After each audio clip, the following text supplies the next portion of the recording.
সিরিয়ার দামেস্কে ইরানি কনসুলেটে হামলার বদলা হিসেবে ইসরায়েলি ভূখণ্ড লক্ষ্য করে বেশ কিছু ক্ষেপণাস্ত্র ছোড়ার কথা জানিয়েছে ইরানের রেভলিউশনারি গার্ডস কোর। গতকাল শনিবার গ্রিনিচ মান সময় রাত 8টার দিকে ক্ষেপণাস্ত্র ছোড়া শুরু হয়। ইসরায়েলি ভূখণ্ড লক্ষ্য করে ইরানের প্রথম কোনো সরাসরি হামলা এটি।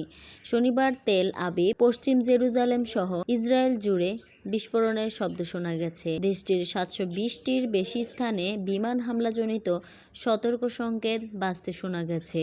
ইসরায়েলি বাহিনীও ইরানি ক্ষেপণাস্ত্রগুলো ভূপাতিত করার চেষ্টা করেছে। পরে ইসরায়েলি সেনাবাহিনী জানায়, ইরান ইসরায়েলকে লক্ষ্য করে 2 শতাধিক কিলার ড্রোন, ব্যালিস্টিক ক্ষেপণাস্ত্র এবং ক্রুজ ক্ষেপণাস্ত্র ছুড়েছিল। এর মধ্যে বেশিরভাগ ক্ষেপণাস্ত্রই যুক্তরাষ্ট্র ও ব্রিটিশ বাহিনীর সহযোগিতায় সীমান্তের বাইরে থাকতে প্রতিহত করা হয়েছে। ইসরায়েলি বাহিনী আরও জানায়, ইসরায়েলের দক্ষিণাঞ্চলের একটি ঘাঁটিসহ কয়েকটি জায়গায় হামলা চালাতে সক্ষম হয়েছে ইরান। সেখানকার অবকাঠামোগুলোতে হালকা ক্ষয়ক্ষতি হয়েছে। ইসরায়েলি সেনাবাহিনীর মুখপাত্র ড্যানিয়েল হাগারি বলেন, হামলায় এক মেয়ে শিশু আহত হয়েছে।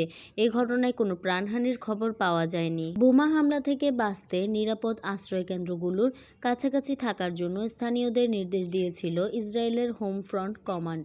তবে শনিবার আন্তর্জাতিক সময় দিবাগত রাত 12টার দিকে সে আদেশ প্রত্যাহার করা হয়। হামলা চালানোর পর জাতিসংঘে ইরানের মিশন বলেছে, সিরিয়ায় ইরানি কনসুলেটে ইসরায়েলের অভিযানের জবাব দেওয়া শেষ হয়েছে বলে মনে করছে তারা।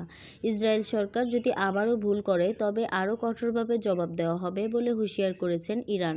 ইসরায়েলের অনুরোধে জাতিসংঘের নিরাপত্তা পরিষদ আজ জরুরি বৈঠক করবে। যুক্তরাষ্ট্রের সময় বিকেল 4টার দিকে এই বৈঠক হবে। ইরাক, জর্ডান, লেবানন ও ইসরায়েল সাময়িকভাবে তাদের আকাশসীমা বন্ধ করে রেখেছে।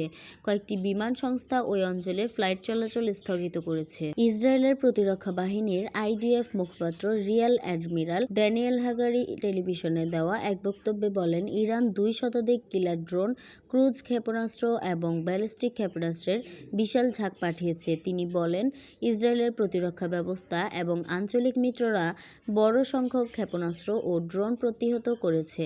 তার দাবি, বেশ কিছু ক্ষেপণাস্ত্র ও ড্রোন ইসরায়েলি ভূখণ্ডে পৌঁছানোর আগেই ধ্বংস করা হয়েছে।